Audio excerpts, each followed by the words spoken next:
Hello everyone, my name is Tim Thronson with AMX International, and today we're going to take a look at J.D. Edwards Enterprise One Requisition Self-Service. What Requisition Self-Service does is it simplifies the employee requisitioning process and frees up purchasing departments for more strategic tasks by putting requisitioning tasks in the hands of employees. Using Requisition Self-Service approvals can be routed automatically to the appropriate approvers, which allows your purchasing staff to focus on procuring products or services that require special handling. I'm going to be using two different users today. The first one will be the requisitioner, and that's Chester Eby. After that, Chester Eby's boss, Jody Ellis, will go ahead and approve the requisition. So the flow we'll go through is we'll sign on, enter a requisition, review that requisition, then we'll sign off, sign back in as Jody Ellis, the manager.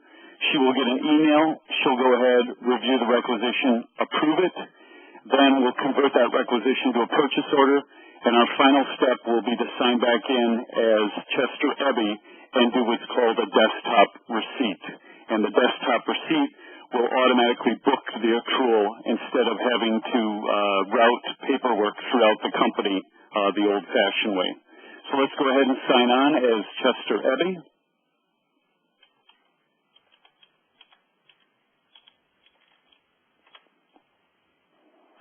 Once we sign on as Chester Eby, we're going to go to Chester's favorites area, and this is the menu options that we want to look at for this particular demo. First being, of course, the requisition entry. Once I come within the requisition entry screen, these are set up to be very easy to use for users that have had no exposure to Enterprise One before. So basically, I'm in the screen. It's already defaulted in who I am, where I work out of. I'm going to put a title here. We're going to get a shirt and service. I can also add additional drawings or justifications by clicking this justification link. In this case, I can see that all of my products are presented to me in a commodity type format.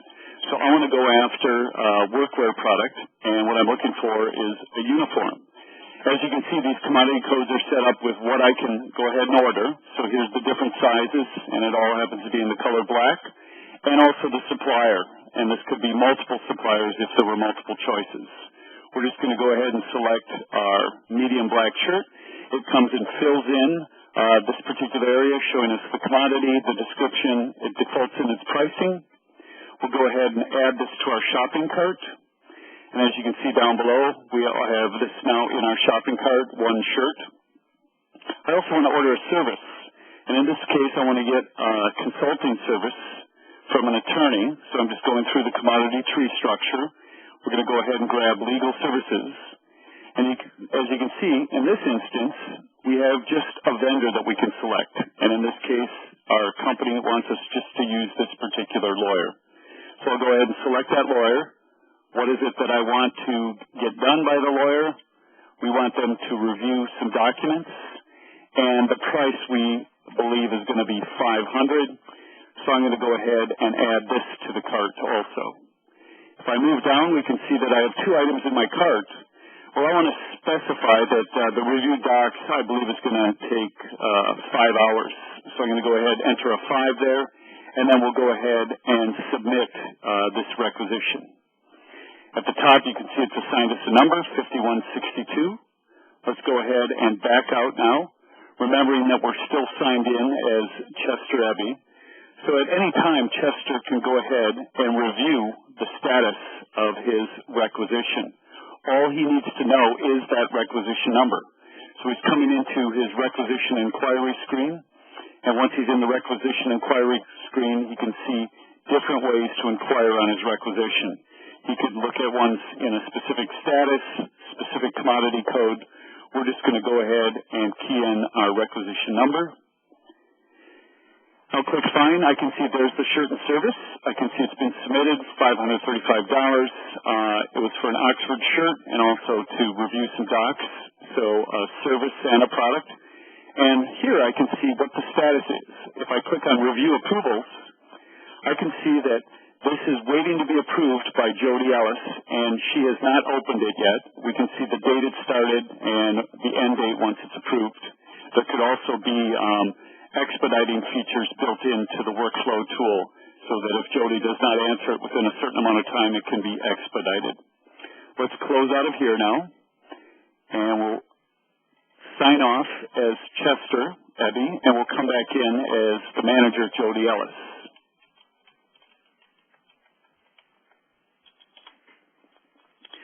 So Jody's going to come in, she's going to look at the internal email.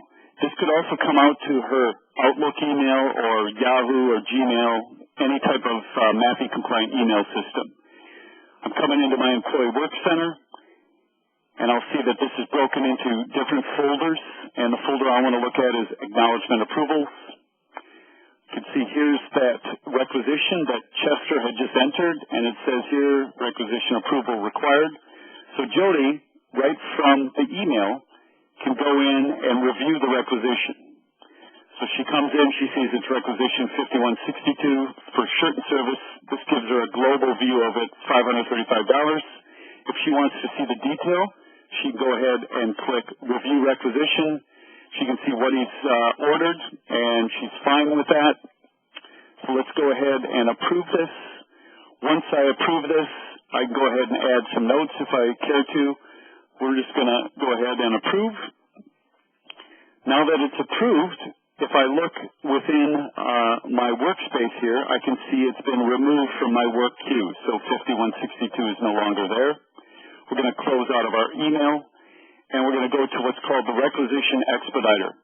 So that requisition is 5162OU is the document type. We want to now turn that into a purchase order. So this is where purchasing would come into play. If everything is up to par, meaning that the correct vendors were there and the pricing was there, this can get kicked off automatically to create a purchase order. In our demo instance here, I just want to show you the process manually. So I'm going to look up my requisition. I'm in the purchasing department. I can see that it's Requisition 5162, and it's going to two different suppliers. So we see the supplier numbers here. We can see that the description of the particular items or services and the two different vendors, so this will create two different purchase orders. I could go ahead and review this one more time before I generated those orders. For our demo purpose, we're just going to go ahead and click Generate Orders. The system will say, are you ready to generate two orders? We're going to say yes. So there'll be an order for Stover Supply, which is for the shirt, and for Ashford for the legal services. I can see that I have the two purchase order numbers that were created here. Now I'm going to sign off as Jody Ellis, and I'm going to come back in as Chester Ebby. And as I said when I first created that requisition as Chester doesn't really need to know the purchase order at all. All Chester needs to know is that requisition number. And you'll see on the inquiry screen as we sign back in. And the great thing about what we're going to go into next, which is desktop receiving, is Chester can go ahead and receive the items that he requisitioned. So specifically for services, if I have a temporary service, they give me a time card at the end of the week. In the old days, what would happen is I'd sign off on that time card, then I would send it over to AP. But then if I forgot to do that, AP would have to call me up before they could go ahead and book the entry. Plus, would they have forgotten to book that accrual? In this instance, as soon as that service takes place or I've received that shirt, myself as Chester Ebby, I can do the receiving right here. So this is showing Chester Ebby and what's outstanding as far as requisitions that Chester needs to receive. Well, there's my Oxford shirt and there's my legal services. I'm going to say that I did receive both of these. I will click Receive. Once I click Receive, it goes ahead and, in this case, updates the expense account and books the accrual account. So as you can see, that 5162 is now removed off our desktop receipts. In summary, J.D. Edwards Enterprise One Requisition Self-Service automates employee requisitioning through an easy self-service web shopping system.